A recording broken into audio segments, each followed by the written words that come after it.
Hi. Do some more reading. Can't remember the exact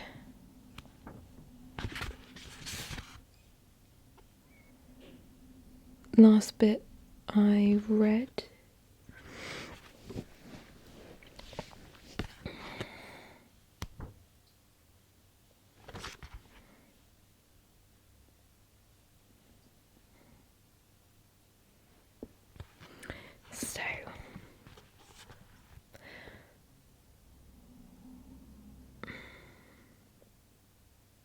So basically, she realised they had no children. Photographs got ruined in the fire from their wedding. Suspicious. And her mum said, get busy achieving all the things in life you want to achieve because one day you'll be fine and the next. Boom, my ambitions would disappear and all I'd want to do is have children.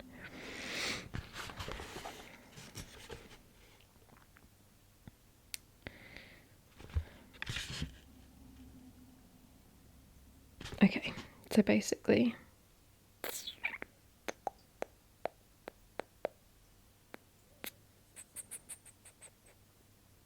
okay. Ben, I said, what then? He looked at me and squeezed my hand. Then you lost your memory, he said. My memory. It all came back to that. In the end, always. I looked out across the city, the sun hung low in the sky, shining weakly through the clouds, casting long shadows on the grass. I realised that it would be dark soon. The sun would set, finally, the moon would rise in the sky. Another day would end, another lost day. We never had children, I said. It was not a question. He didn't answer, but turned to look at me. He held my hands in his, rubbing them as if against the cold. No, he said. No, we didn't. Sadness etched his face, for himself or me. I could not tell. I let him rub my hands, hold my fingers between his. I realised that, despite the confusion, I felt safe there, with this man. I could see that he was kind and thoughtful and patient. No matter how awful my situation, it could be so much worse. Why? I said. He said nothing. He looked at me, the expression on his face one of pain and disappointment. How did it happen, Ben? I said. How did I get to be like this? I felt him tense. You're sure you want to know? He said. I fixed my eyes on a little girl riding a tricycle in the distance. I knew this couldn't be the first time I had asked him this question. The first time he has had to explain things to me. Possibly I ask him this every day. Yes, I said. I realise this time is different. This time I will write down what he tells me. He took a deep breath. It was December. I see. You'd been out for the day at work. You were on your way home. A short walk. There were no witnesses. We don't know if you were crossing the road at the time or if the car that hit you mounted the pavement. But either way, you must have gone over the bonnet. You were very badly injured. Both legs were broken, an arm and your collarbone. He stopped talking. I could hear the low beat of the city. Traffic, a plane overhead. The murmur of the wind in the trees. Ben squeezed my hand.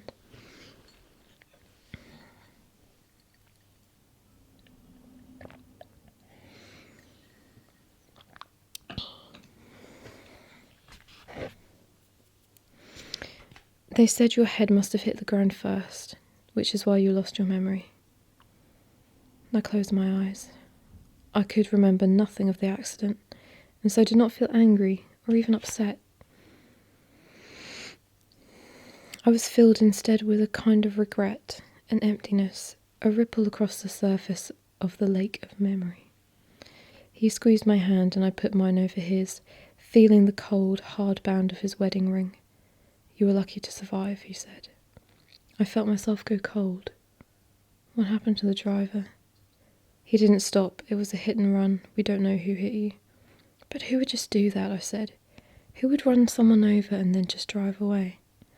He said nothing. I didn't know what I'd expected. I thought of what I'd read of my meeting with Dr. Nash. A neurological problem.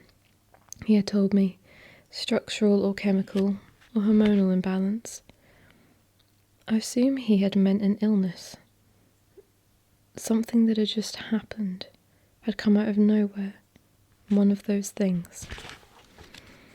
But this seemed worse. If it was done to me by someone else, it had been avoidable. If I had taken a different route home that evening, or if the driver of the car that had hit me had done so,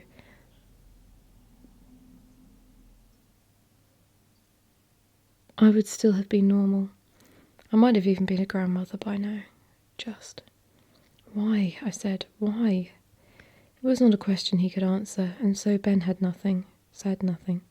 We sat in silence for a while, our hands locked together. It grew dark, the city was bright, the buildings lit. It would be winter soon, I thought. We will soon be halfway through November.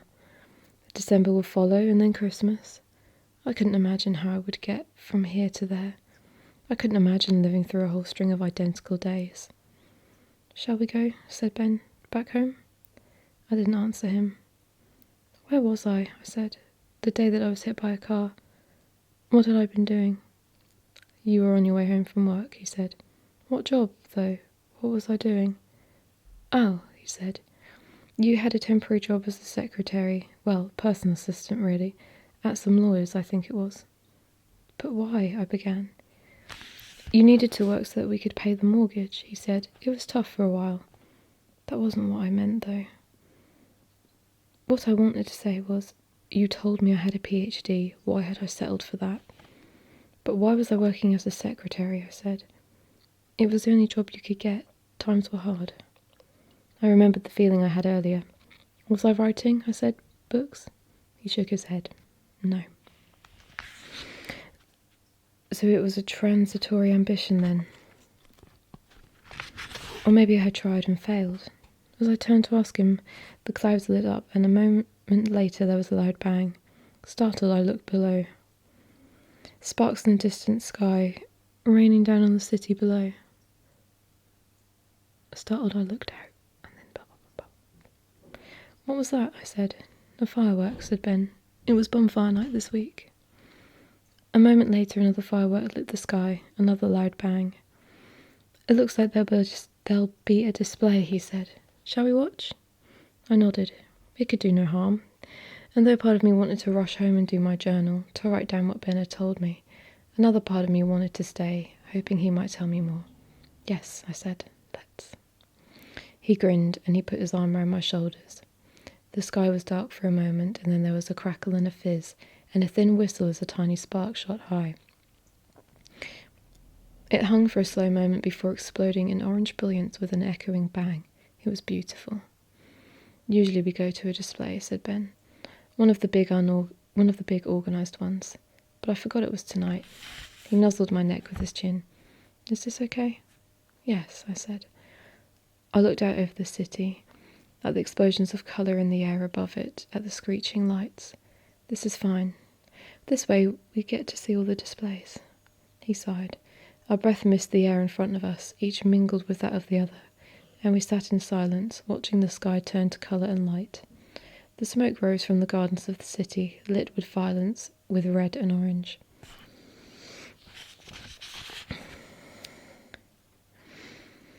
Blue and purple, and the night air turned smoky, shot through with a flinty smell, dry and metallic. I licked my lips, tasted sulphur, and as I did so another memory struck. It was needle-sharp, the sounds were too loud, the colours too bright. I felt not like an observer, but instead as though I was still in the middle of it. I had the sensation I was falling backwards. I gripped Ben's hand. I saw myself with a woman. She has red hair, Esmeralda, and we are standing on a rooftop watching fireworks. I can hear the rhythmic throb of music that plays in the room beneath our feet, and a cold wind blows, sending acrid smoke floating over us. Even though I am wearing only a thin dress, I feel warm, buzzing with alcohol in the joint that I'm still holding between my fingers.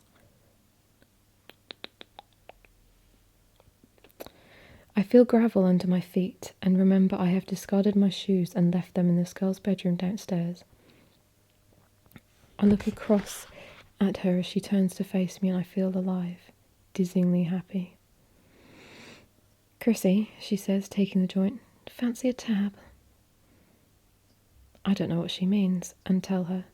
She laughs. You know, she says, a tab, a trip, acid. I'm pretty sure Nige has bought some. He told me he would. I'm not sure, I say. Come on, it'd be fun.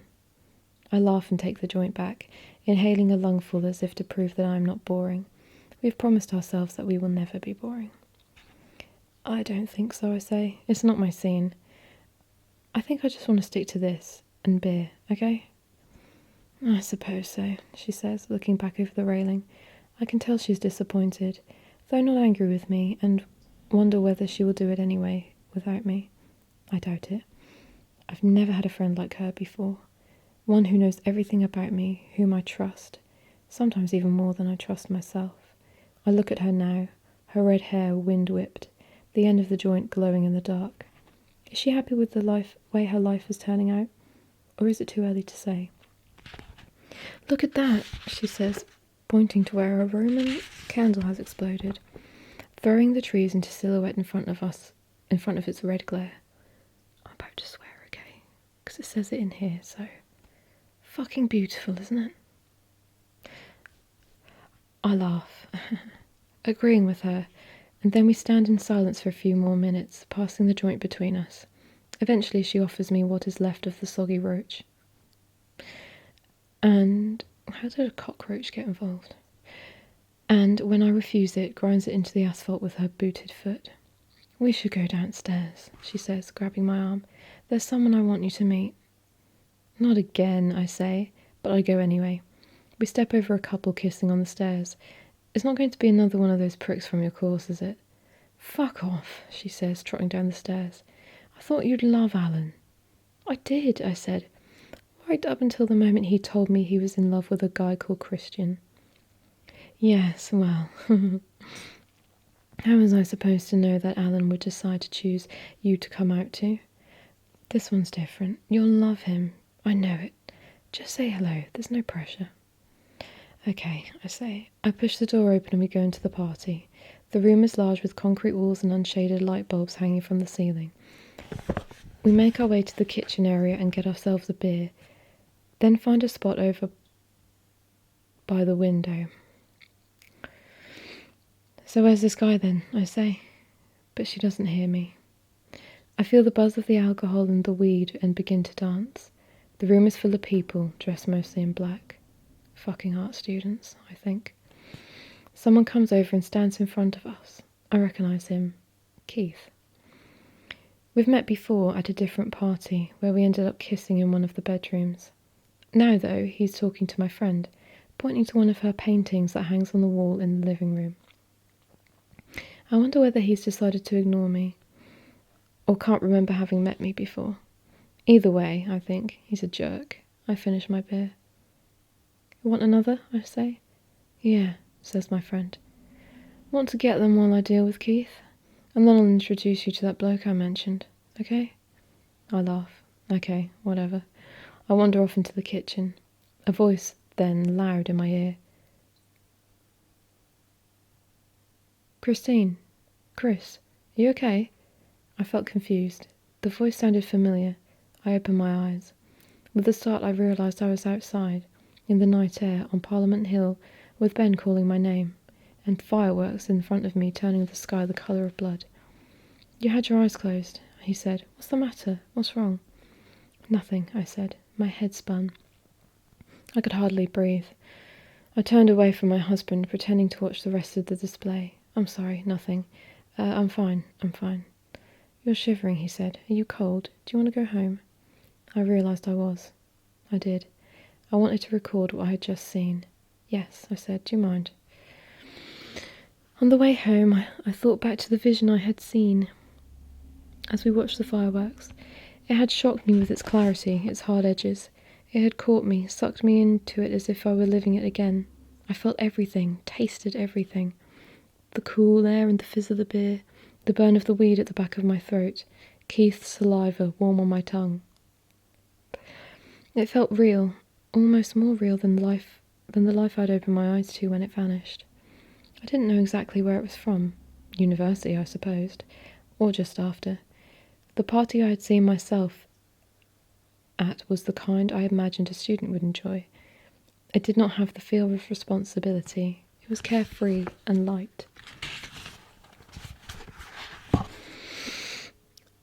And though I could not remember her name, this woman was important to me, my best friend. Forever, I had thought, and even though I didn't know who she was, I had felt a sense of security with her, of safety. I wondered briefly if we might still be close, and tried to talk to Ben about it as we drove. He was quiet, not unhappy, but distracted. For a moment I considered telling him everything about the vision, but instead I asked him who my friends were, when we met. You had lots of friends, he said. You were very popular. Did I have a best friend? Someone special? He glanced over at me then. No, he said. I don't think so. Not particularly. I wondered why I couldn't remember this woman's name, yet had recalled Keith and Alan. You sure? I said. Yes, I'm sure. He turned back to face the road. It began to rain. The light from the shops and from the neon signs above them was reflected on the road.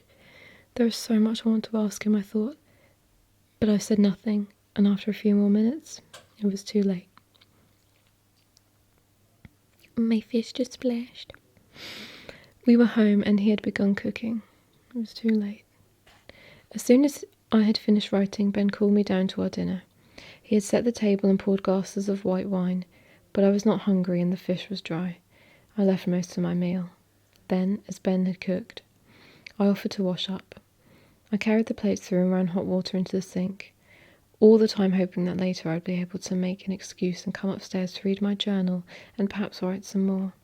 But I could not.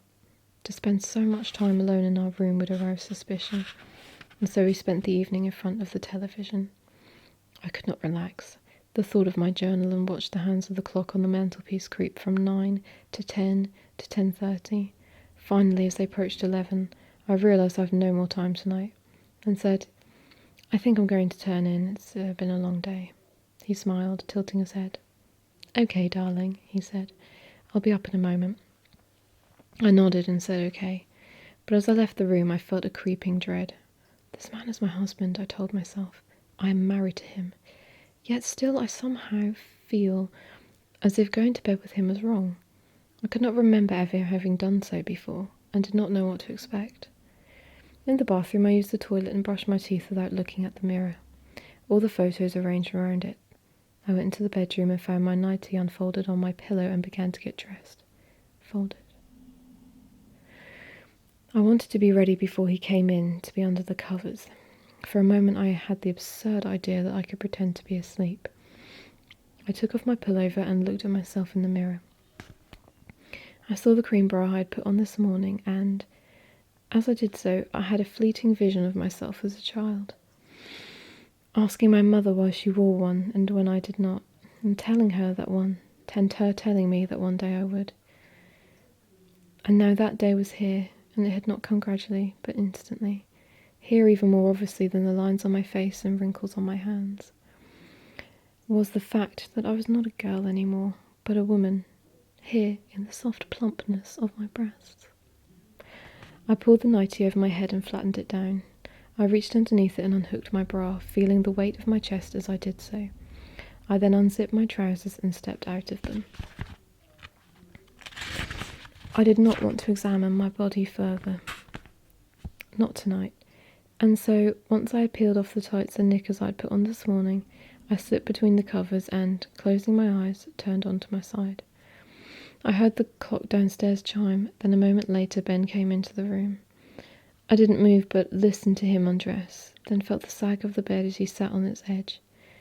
He was still for a moment, and then I felt his hand heavy on my hip. Christine, he said, half whispering. Are you awake? I murmured that I was. You remembered a friend today? He said. I opened my eyes and turned onto my back. I could see the broad expanse of his bare back, the fine hair that was scattered over his shoulders. Yes, I said. He turned to me. What did you remember? I told him, though only vaguely. A party, I said. We were both students, I think. He stood up then and turned to get into bed. I saw that he was naked. Oh, grow up. His penis swung from its dark nest of hair, and I had to suppress the urge to giggle. Thank you. I could not remember ever seeing male genitals before. Me neither. Not even in books, yet they were not unfamiliar to me. I wondered how much of them I knew, what experiences I might have had. Almost involuntarily, I looked away. You remember that party before, he said as he pulled back the bedclothes. It comes to you fairly often, I think. You have certain memories that seem to crop up regularly. I sighed. So it's nothing new, he seemed to be saying. Nothing to get excited about. He lay beside me and pulled the covers over us both. He didn't turn out the light. Do I remember things often? I said. Yes, a few things, most days. The same things? He turned to face me, propping himself up on his elbow. Sometimes, he said. Usually, yes. It's rare there's a surprise. I looked away from his face and up at the ceiling. Do I ever remember you? He turned to me. No, he said. He took my hand, squeezed it. But that's okay. I love you, that's okay. It must be a dreadful burden to you, I said. He moved his hand and began to stroke my arm. There was a crackle of static. I flinched. No, he said, not at all. I love you. He twisted his body into mine and kissed my lips. I closed my eyes, confused. Did he want to have sex? To me he was a stranger, though intellectually I knew we got into bed together every night, and had done so since we were married. Still, my body had known him for less than a day. I'm very tired, Ben, I said. He lowered his voice and began to murmur. I know, my darling, he said. He kissed me softly, on the cheek, on my lips, my eyes. I know. His hand moved lower, beneath the covers, and I felt a wave of anxiety begin to build within me, almost panic. Dirty boy. Ben, I said, I'm sorry. I grabbed his hand and stopped its descent.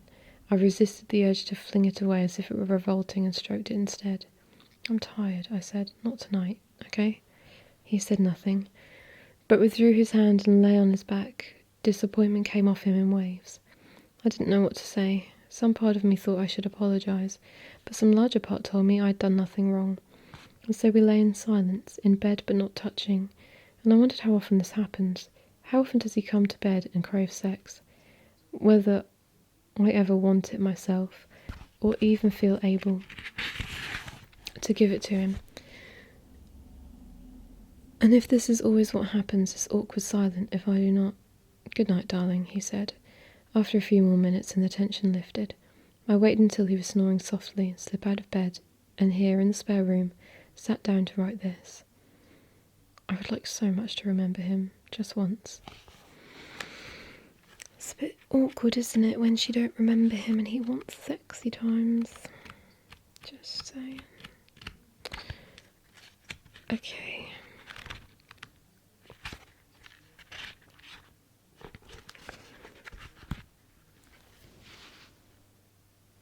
I'm just wondering if I can read the next bit.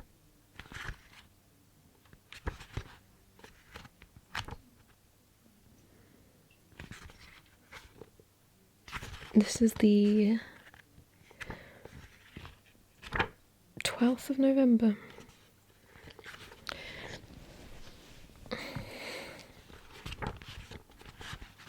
Okay.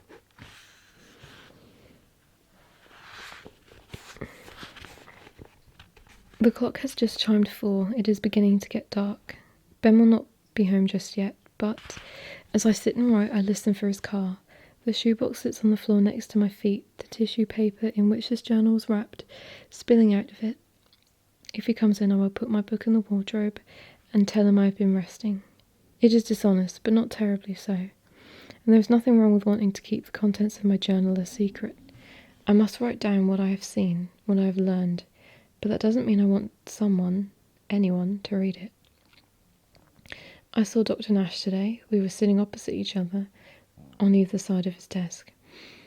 Behind him was a filing cabinet on top of which sat a plastic model of the brain, sliced down the middle, parted like an orange. He asked me how I'd been getting on. Okay, I said, I suppose.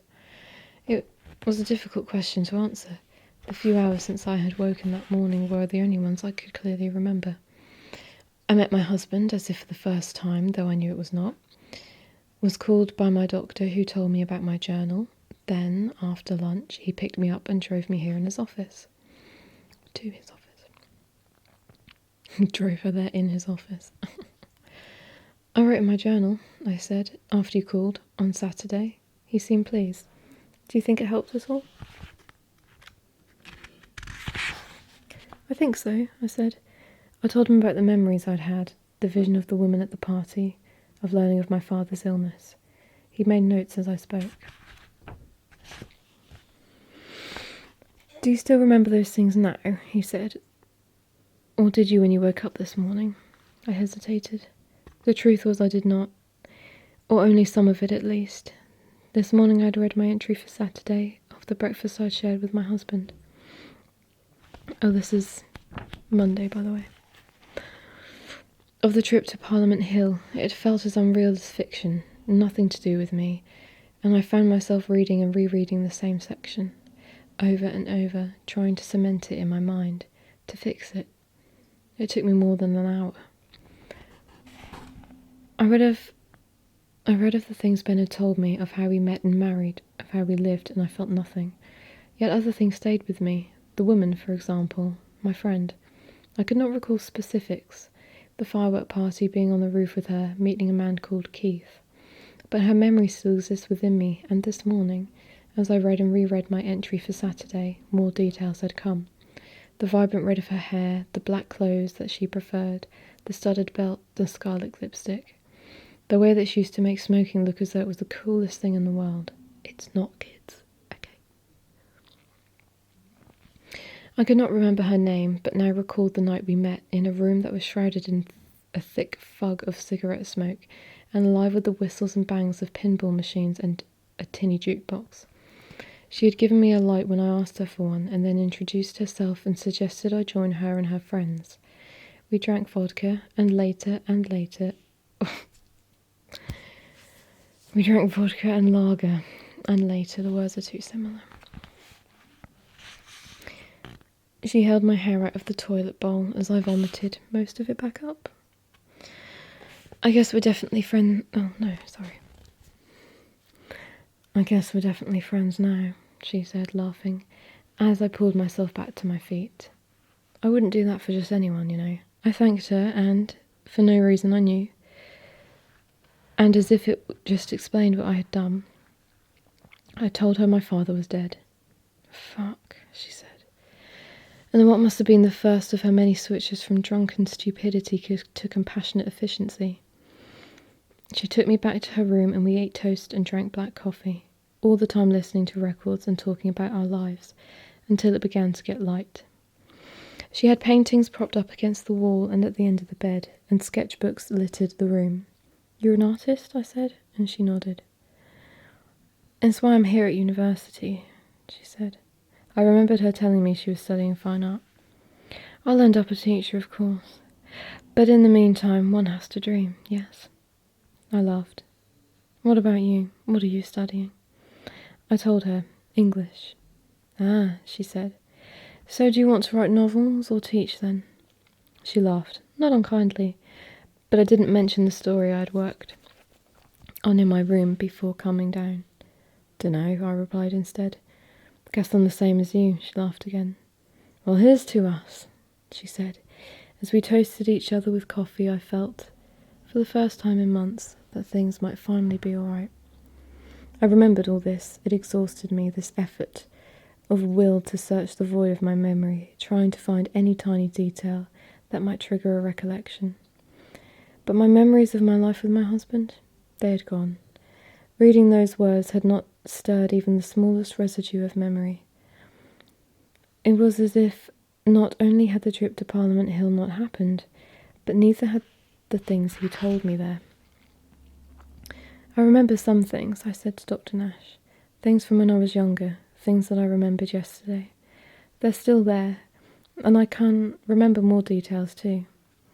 But I can't remember what he did yesterday at all. Or on Saturday.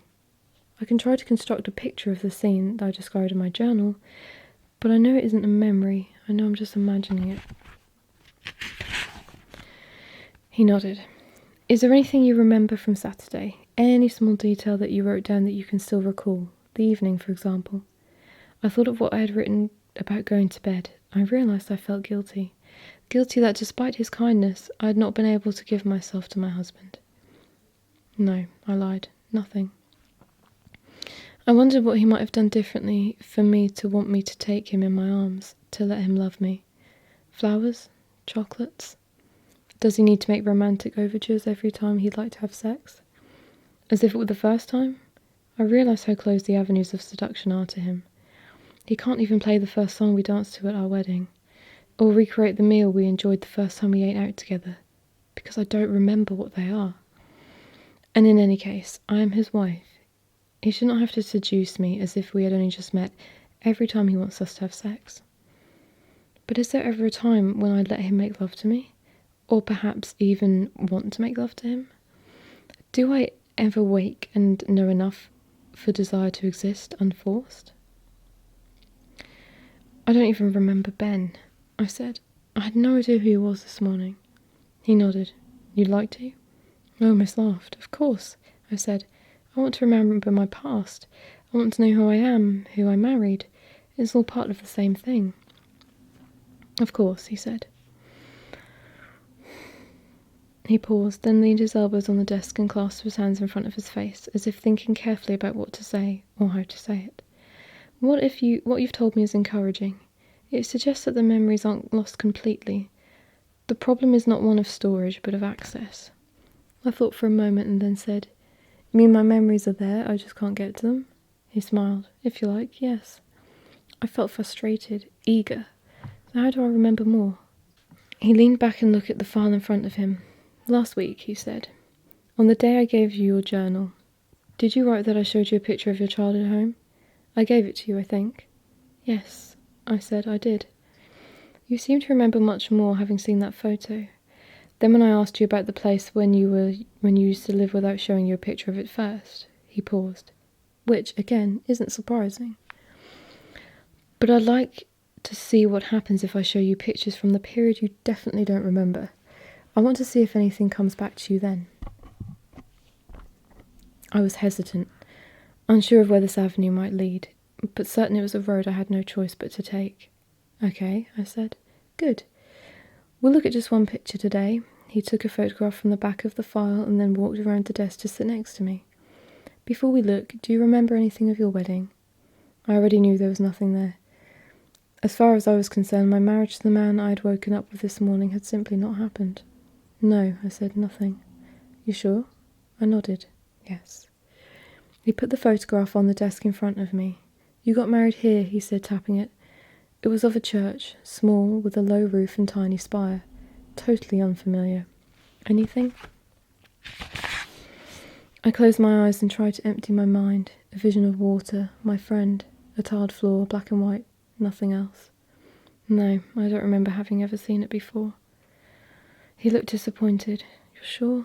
I closed my eyes again. Blackness. I tried to think of my wedding day, tried to imagine Ben, me, in a suit and a wedding dress. Standing on the grass in front of the church. But nothing came. No memory. Sadness rose in me, like any bride. I must have spent weeks planning my wedding, choosing my dress, and waiting anxiously for the alterations, booking a hairdresser, thinking about my makeup. I imagined myself agonising over the menu, choosing the hymns, selecting the flowers, all the time hoping that one day that the day would live up to my impossible expectations, and now I have no way of ever knowing if it did.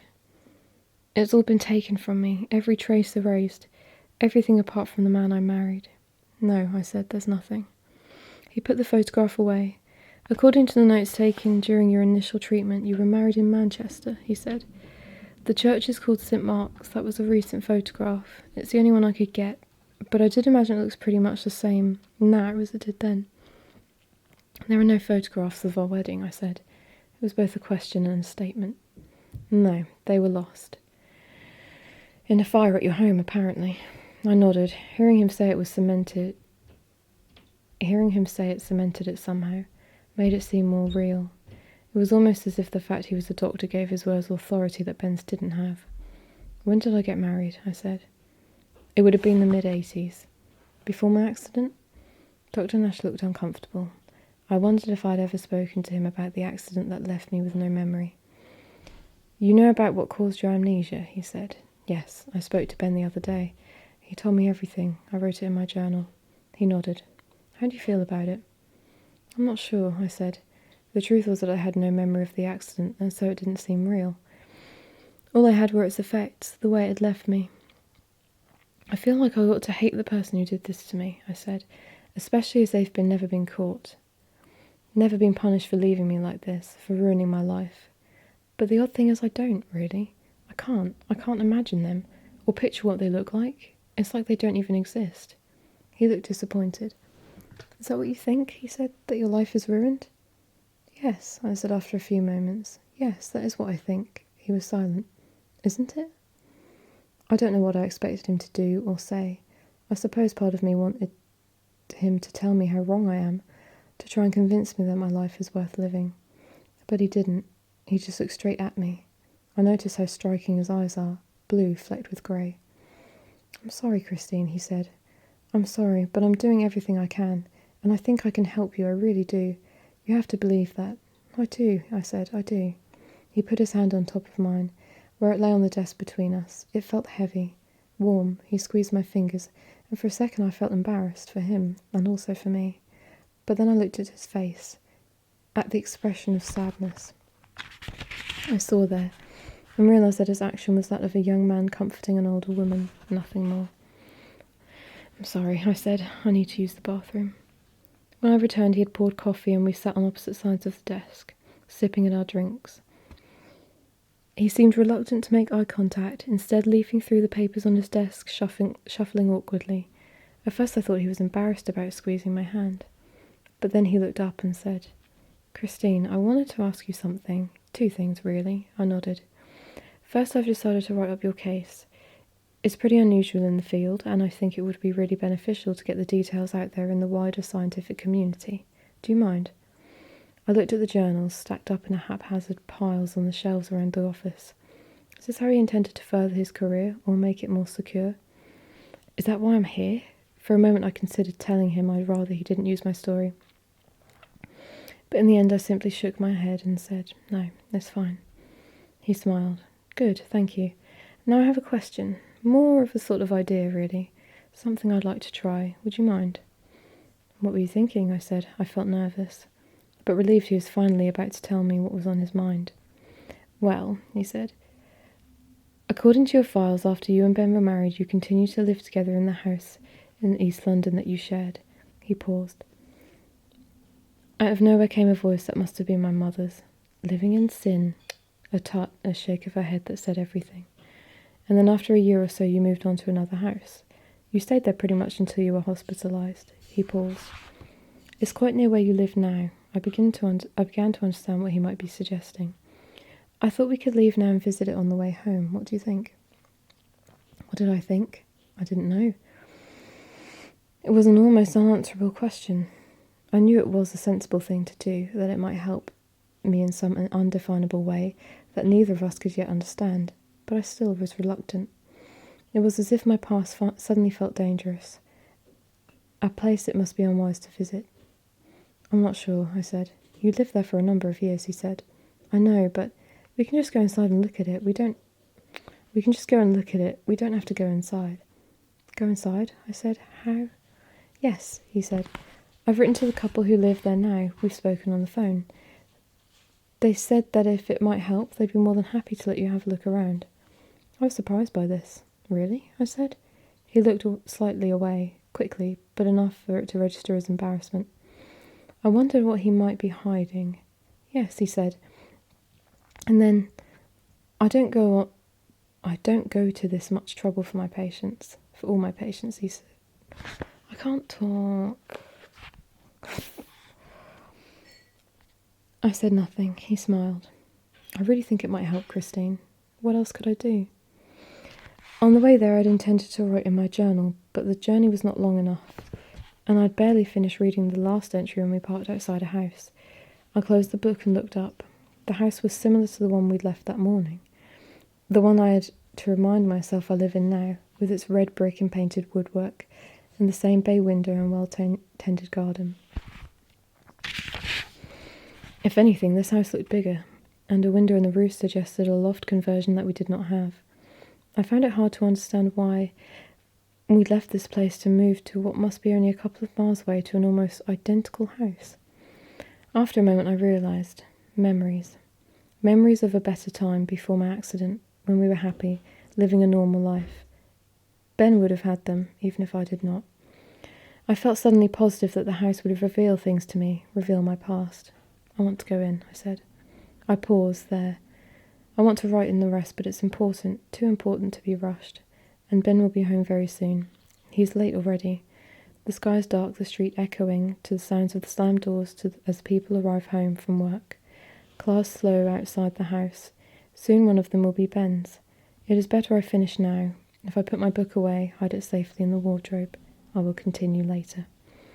I was replacing the lid of the shoebox when I heard Ben's key in the lock. He called out when he came into the house, and I told him I'd be down in a moment. Though I have no reason to pretend I have not been looking in the wardrobe, I closed its door softly and went to see my husband. The evening was fractured, and my journal called to me. As we ate, I wondered if I could write in it before washing up. As I washed up, I wondered if I should feign a headache and write in it then. But then, after I had tidied the kitchen, Ben said he would have had a little work to do and went to his office. I sighed, relieved, and told him I would go to bed. That's where I am now. I can hear Ben, the tap, tap, tap of his keyboard, and I admit the sound is comforting. I have read what I wrote before Ben got home, and can now once again picture myself, as I was this afternoon, sitting outside a house in which I once lived. I can take up my story.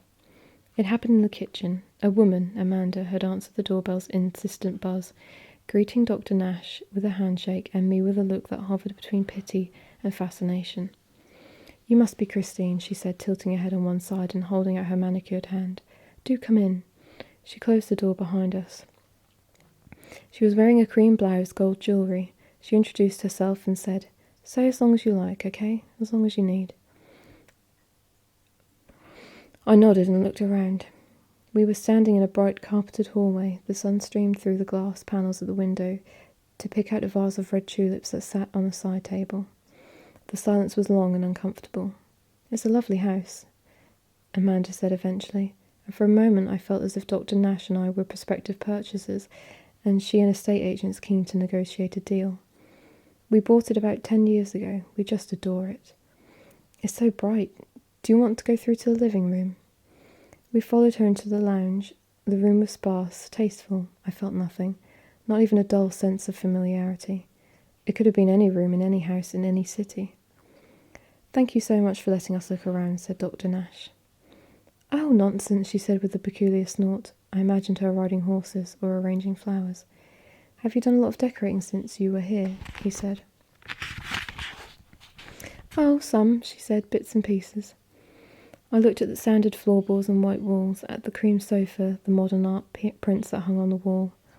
I thought of the house I left this morning. It could not have been more different. Do you remember how it looked when you moved in? Said Dr. Nash. She sighed. Only vaguely, I'm afraid. It was carpeted, a kind of biscuit colour, I think. And there was wallpaper, sort of striped, if I remember. I tried to picture the room as she described it. Nothing came. There was the fireplace we had removed too. I wish we hadn't now. It was an original feature. Christine, said Dr. Nash. Anything?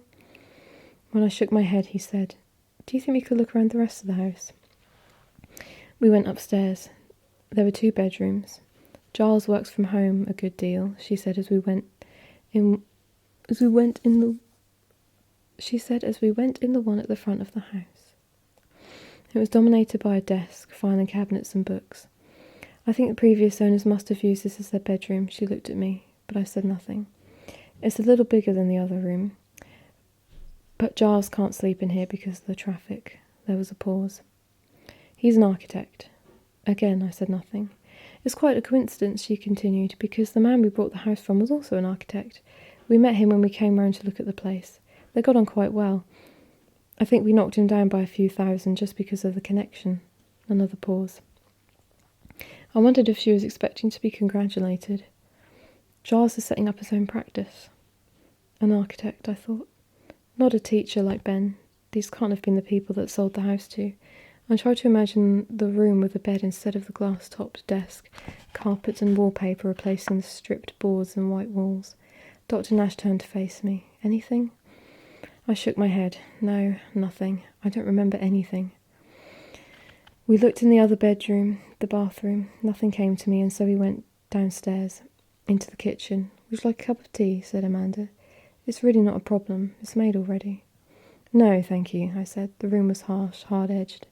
The units were chrome and white, and the worktop looked like poured concrete. A bowl of limes provided the only colour. I think we ought to leave soon, I said. Okay, my battery's now going to die, so I'm just going to carry on reading the last 3 pages in darkness, okay? Or I might just put a picture of my face up. But anyway, thanks for watching me, and I will continue to read. Of course, said Amanda. Her breezy efficiency seemed to have vanished, replaced by a look of disappointment. I felt guilty. She had obviously hoped that a visit to her home would be the miracle that cured me.